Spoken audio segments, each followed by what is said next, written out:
Le plus difficile reste cette confrontation silencieuse avec soi-même.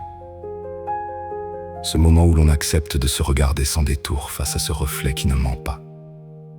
Devant le miroir, quelque chose bascule. Ce n'est plus un simple visage que l'on observe, mais une présence qui semble nous fixer en retour, comme si elle voyait au-delà de l'apparence. Plus je soutiens ce regard, plus une sensation étrange s'installe, presque dérangeante. Comme si une part de moi était sondée, traversée, invitée à se dévoiler. Il y a là un mouvement intérieur, subtil mais puissant, comme une force qui agit en profondeur pour faire remonter ce qui doit être libéré. Cette expérience trouble, mais elle n'est pas là par hasard. Elle porte en elle une fonction essentielle, celle de me ramener à ma conscience, à ce que je suis venu être, à ce que je dois incarner.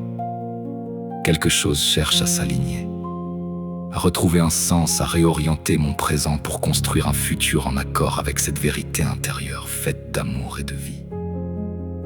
Pourtant, l'étape la plus exigeante reste l'acceptation. Accepter de ne pas tout maîtriser. Accepter d'être traversé, guidé, presque façonné de l'intérieur pour retrouver cette essence oubliée.